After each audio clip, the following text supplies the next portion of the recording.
This is the Chefpreneur podcast, where we inspire professional cooks to take on greater risk to build a personal chef business for themselves. Now, here's your host, Andres Hinojosa. Hey everyone, welcome to another episode of the Chefpreneur podcast. I'm your host, Andres Hinojosa. Thanks so much for tuning in this week. With every podcast, I just want to start off the episode by answering a question. We have a question from Michael on our Chefpreneur Movement Facebook group. He asks, how about what to do if you don't have a kitchen of your own to work in? So great question, Michael. I promised you I was going to answer this question on the podcast. So basically, the way I work is I actually don't have a commercial kitchen. I use the client's home to cook in. So I do all the prepping, the cooking, all the serving out of their kitchen. And this allows me to not have to have a commercial kitchen. This is what I teach in the program. And the reason I do this is because it's the fastest, easiest way without any overhead to be able to cook for your clients. Now, if you're trying to start your own catering business where you're actually a caterer, that's a little different story. You will have to have a commercial kitchen or a licensed, commercial kitchen or restaurant kitchen that maybe you can rent from someone in your local area here. But basically, as a personal chef, I don't recommend getting your own kitchen unless you were going to do like meal delivery service, where you were going to basically try to prep a bunch of meals and deliver them to your client's home, more of a meal delivery, and you're not doing any type of cooking in their home. But even if you were doing weekly meal preparations or meal prep for clients, I would still all do it in the home because it adds to the experience of the client. And also, like I said, it gives you no overhead. And the client is able to see the chef in their home, which makes them feel extra special. So I hope that answers your question. I personally do not have a commercial kitchen, nor do I recommend one unless by law you have to have one based upon the business that you're wanting to start. I'm going to answer one more question real quick because I do have a couple questions that some of you guys have asked. And Yoshi asked how to determine how many portions I should prepare for catering these events. So the way I do it, Yoshi, is I actually look at kind of an industry standard per se. So what I do is, for instance, if I'm shopping for clients for an event, now I don't know if you're specifically referring to a catering, company per se, but as a personal chef, the way I shop for groceries and what I do is I actually, based upon kind of an average portion size, for instance, of protein, like a 7-ounce portion of salmon or a 6 to 7 ounce portion of filet mignon, something like that. When it comes to pastas, I usually do 2 ounces dry per person, which equates to about 4 ounces cooked, plus other ingredients that are added into it to actually give it, of course, more weight. And that's usually a proper portion. I do the same thing for starch. I do the same thing for rice as well. So because you're doing pasta dry, you're doing rice dry, obviously you're going to be putting in basically fluids into that to cook it. So it's actually going to get a little bit more weight as it cooks, and it's going to also be more heavy for the client. So hope that answers your question, Yoshi. I usually just portion it that way, but because I don't include the grocery cost in my price per person in my business, to be honest with you, any leftovers that the client has stays with them. So for me, it's more of, guesstimating how much to buy and not overbuying for the client. But at the end of the day, it's not like, oh man, there's money of my own in the trash. Again, it's not going to go to waste. You're cooking it all. For instance, I just did an event last night for a client, and there was probably a good, I would say maybe 3/4 of a pound to a pound of cooked prime New York strip steak that was left over. And of course, I sliced that up really nice, ladled a little bit of the pan sauce over it, and put it away in the refrigerator for them to reheat the next day, or even if they wanted a little late night snack, for them. And so since they paid for the groceries and they paid me to cook the groceries that I bought, basically the food stays with them, and I'm going to cook everything that I did purchase to give them the maximum amount of value. So I hope that answers your guys' question. Hey, thank you so much for sending in those questions. We really appreciate it.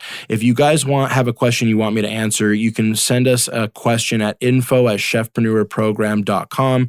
That's the to email info@chefpreneurprogram.com, or you can find us on Facebook by searching Chefpreneur Movement. It's a private Facebook group, and you can ask to join. It's 100% free, but you do need to ask to join because it is a private group. And in that group, you guys can just post questions. And I like to post, even if I don't post a Facebook post regarding asking you specifically a question that I can answer on the podcast, I do look at other questions that people are just asking in there, and sometimes I use that as the content. And if I think it's a good question that adds a lot of value to others, I usually will talk about it on the podcast as well. So thank you again, guys, for participating. Now, to dive right into today's episode, today's episode is the 3 mistakes I made when starting my personal chef business that you can avoid. So I repeat, 3 mistakes that I made when I started my own personal chef business, and those mistakes that you can avoid through this podcast and me giving you kind of the information that I ended up having to learn the hard way, that you can avoid making that mistake and getting you on a path to success faster and with ease. So the first mistake that I made, I would say hands down, was that I undervalued myself. I believe this is a common mistake that most entrepreneurs make in general, or most people that are starting their own business, is, you're coming out of a job. Sometimes you're hesitant and you're fearful about your experience or where, your skill level is at per se. And you don't know what to charge for yourself. You don't know how to value yourself enough. And this is something that each one of you has to deal with personally, but I can tell you some of the steps that I took and some of the things that I learned on how I was able to bring up some of my confidence, as well as start to charge according to how much I was worth. And I don't want to dive so much into that. I did talk about that briefly in another podcast as well, but I just wanted to tell you that I undervalued myself when I first started. I remember when I first started digging around for my first personal chef client, number one, I was charging by the hour, which I teach in the program you should never do. But I was charging $35 per hour. And I mean, it sounds like good money, right? I'm not trying to make anyone feel bad or say that $35 is not a good income per hour. But the problem is that now that you're stepping out on your own in your own business, the value that you're going to add on yourself and the value that you add to your clients is going to be directly reflected and interpreted by how much you charge.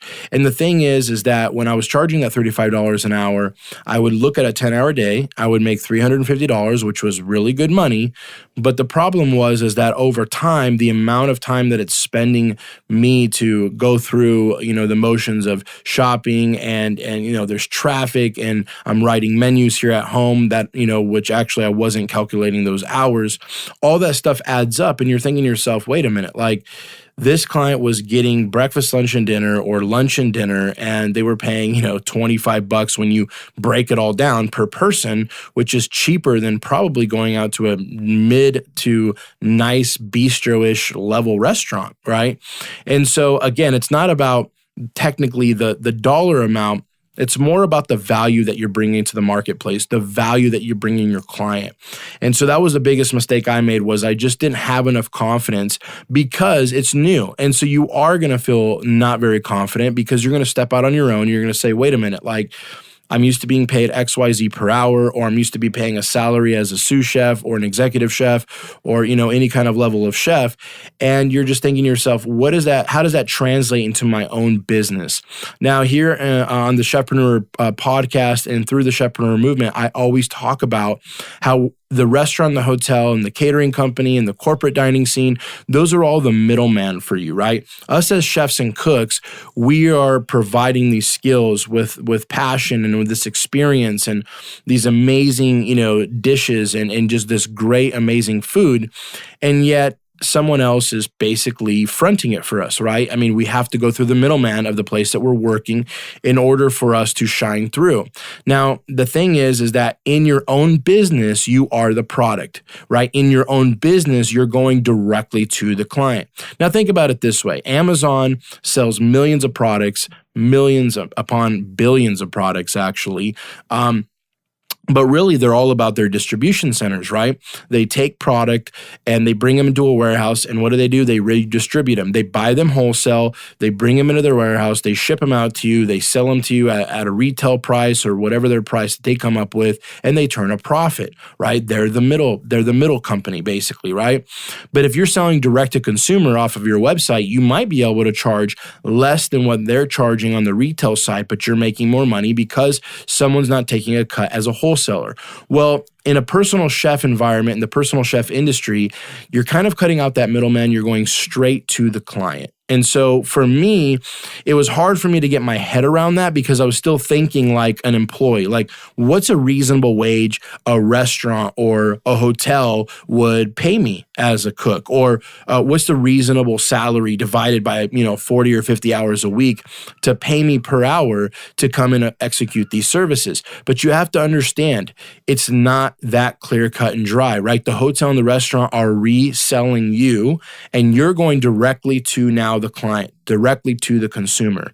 And that makes a huge difference and a huge shift on how you think about yourself. So I want you to start getting this in your head that you need to value yourself right off the bat. Now, I'm not telling you to go off on the deep end and, charge Michelin star restaurant prices for yourself, like where you're like, well, I'm going to charge $250 a head.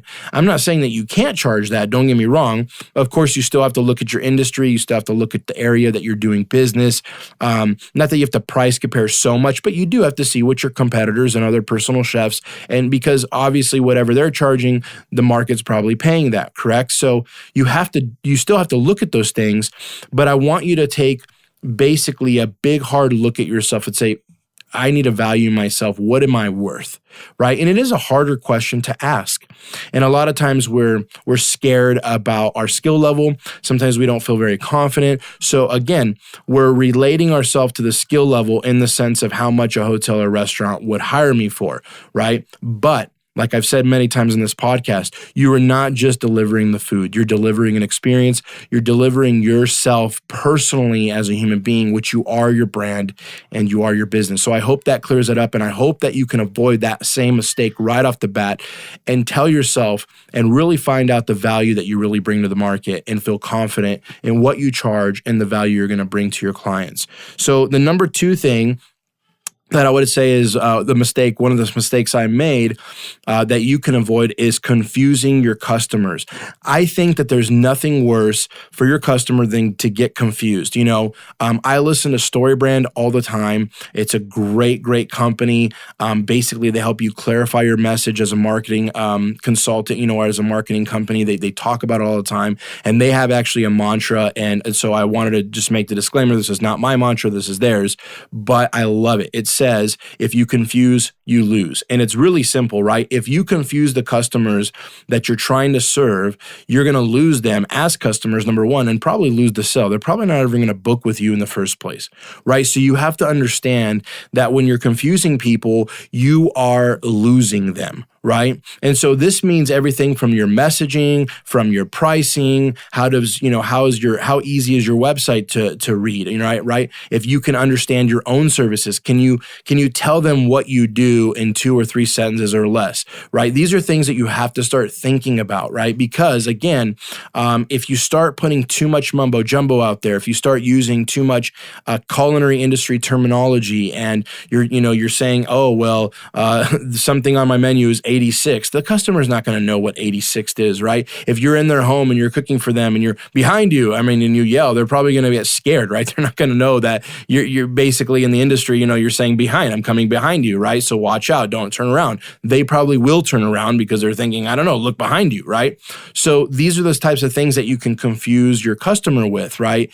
And these things really, really, really do affect your success, because clients in any industry, I don't care what business you're in, the more complicated it is for them to figure out what you do, what you offer, how you're going to benefit their life, the lower chances they will hire you, because you just don't understand what they're talking about. It's really that simple, right? Think about Apple computers. Can you imagine if Apple Computers laid out an entire ad on a billboard. So, usually you just see, honestly, nowadays, you just see the Apple, an iPhone ad where it just shows iPhone 10, right? It doesn't even say anything else, right? Because there's such a brand recognition. But can you imagine if they put a billboard up where it was nothing but all the jargon of the processor speed and the this and the that? And I'm not saying that some of us don't geek out and really pay attention to that stuff, but realistically, the normal person walking down the street or driving down the freeway looking at this billboard is not going to care about all that stuff, right? Why do they break it down into bite-sized pieces? A lot of times when you see the ad or the commercial on TV, it's like, oh, this much better camera, or you guys wanted faster load up time, we gave it to you. You wanted 1 more hour in battery life, we gave it to you. You don't want to know how they got there. You don't want to know what they did on the technology side to get you that. You just want to know the actual benefit regarding the actual, benefit that you're receiving. And you want it in bite-sized, basically bite-sized information. So that's one of the things that I teach, is that you never want to confuse your customers. You always want to basically just give them your services in as clear, elementary school language as possible so they can understand it, and you'll actually have a higher chance of them hiring you and not going somewhere else. Because again, if you confuse them, you're going to lose them as customers. The third thing that I would say, as far as a mistake, that was a huge mistake that I made when I first started my business, was not getting mentorship or guided help, regarding how to run my business, how to start my business. I think too much of us, we come off with an ego. We think we know it all. We come into something, we think that we have it all figured out, and we don't ever seek advice. This was even really bad when I first started, because I read a lot of business books now. I read probably more than I should. But I love reading. I love absorbing the information and educating myself regarding whatever topic I want to, educate myself on in business. But when I first started, I didn't even pick up a single book. I didn't read. I thought I knew it all. I said, hey, I got some savings. I'm going to do this business. I read a couple, articles on YouTube or Google or whatever, and I think I know what I'm talking about. It's really not true. If you think about how much time you've invested in things and learning things, yourself, you end up shooting yourself in the foot, because not only are you wasting time, you're wasting money, because your time is money, right? So think about that. If you invest into a program such as the Chefpreneur program, that's going to basically be able to get you success and results faster, you're taking a business that's already doing something well, you're taking a template or a business program that's doing something really well, and you can implement that in the drop of a hat. It's gonna make you successful that much faster, right? So 6 months, a year, whatever mistakes that you would have made on your own trying to figure things out over 2 years, you probably would have been able to resolve by just getting some guidance, getting some mentorship, maybe reading a book, taking a course, taking a program to help you drive that success. So that's one of the things that I really, really wish I would have done in the beginning. And to be very honest with you, not to try to say this in a bad way, but there's not many organizations or programs out there, I believe, such as the Chefpreneur program, that are actually going to teach you step by step on how to build your own personal chef business in a very realistic way, right? Dinner with a Chef is my personal chef business. I run it every single day. This is what I do. So I'm not teaching anybody out of theory. I'm really bringing it to you from a real life standpoint, right? These are things that happen every single week, and I'm learning every single week things that honestly that are learned when I'm there in front of clients, when I'm getting emails from clients. So these are things that I'm learning on a consistent basis that I'm able to bring to my students. But you have to understand that the investment that you make, not only in finances, but in time right up front for a course or a program, or even taking the time to read a book to figure something out, is probably going to save you probably 3, 4, 5, 10 times the money that you invested, and also save you a ton of time, which is honestly more valuable than money, because you can't get time back. So those are the 3 mistakes I believe that I made that you guys can avoid. And I just wanted to share those today on the podcast with you guys, because these are things that really I had to learn the hard way. Every single one of these made me stressed out, put me through some bad situations that I didn't want to be in. And to be honest with you, at the end of the day, I wish that I knew all these things beforehand so I could have avoided them. I would have saved myself a bunch of headache. And so again, I want to repeat those 3 mistakes. Number 1, don't undervalue yourself. You have to understand the value you bring to the market and what you bring to a client. Number 2, don't confuse your clients. Don't confuse your customers. If you do that, you're going to lose them. You probably never get the sell.